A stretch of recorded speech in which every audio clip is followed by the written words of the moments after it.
Welcome to Talmudic Treasures. Today we're in Nedarim, page 64, which provides for us a list of 4 individuals who are considered, even though they're physically alive, as though they are actually dead. And this is somewhat of a controversial list, and therefore I'd like to go through these 4. First I'll mention what they are, then we'll discuss them. The 4 as listed on this page is someone who is poor, an individual who has saras, which will loosely translate as someone who has leprosy or skin disease. A third individual is someone who does not have children. And the fourth is someone who is blind. So there's a few ways to understand this. An element of someone who is alive is someone who is able to contribute to others. A person who is selfish or someone who only is able to think for themselves is an individual who is really not doing much other than breathing. The purpose of us being here is not just for us to enjoy the world, which certainly we can, but it's also to make positive contributions, to make the world a better place, and to be able to affect positive change in all the people around us. If you have an individual who does not have children, it's a terrible tragedy. And some people are not blessed with children. And that's a difficulty that they have.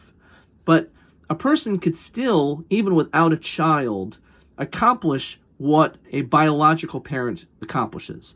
And that is giving over to another person, whether that's adopting, whether it's helping out in some way. But a person who does not do anything, who says, I'm not going to do anything for the next generation. I'm not going to have children, and I'm not going to help children, and I'm not going to help anyone for that matter. So that individual, even though you're alive, you're really not doing much. You're only doing for yourself.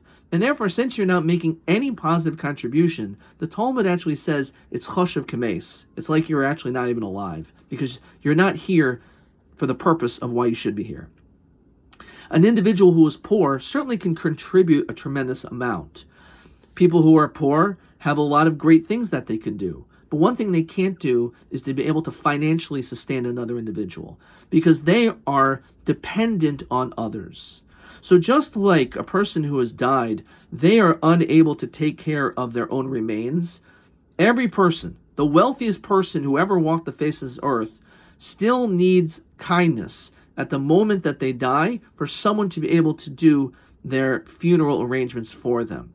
So when a person is dead, a person in that status is an individual who cannot give and is reliant and is dependent on others for their survival, or in this case, for their burial. A person who is poor is someone who is dependent on others, comparable to someone who is blind. Not that a blind person doesn't have tremendous that which they could offer. We have Helen Keller and so many great people who are blind, great musicians, so many wonderful people who have done so much, but at the same time, they physically are incapable of being able to live the day-to-day without the assistance of others. And therefore, on some level, that is considered choshev kames. I was also once explained the notion of being poor is that a person who is poor has limitations. You can't do things because you have no financial resources to be able to take care of things and to do stuff. And therefore, because of that, you feel trapped. You feel stuck in one place, much like a mace. A person who has saras, in addition to the notion that you can see on their skin it's decomposing and it looks almost like that of a corpse, an additional idea of someone who has saras, the Torah tells us they are excommunicated. They are isolated. They are completely separated from everyone else. They're not allowed to be in the camp of Israel. And as they are alone, again, it shows just like that a person who has died, they are disconnected from the world around them. And they're not able to make connections. And therefore comparable, again, to someone who doesn't have children, namely, not that they don't just have children, but they are not able to make any connections to other people. That is something in which is against that which is life, which is to give and to connect to others.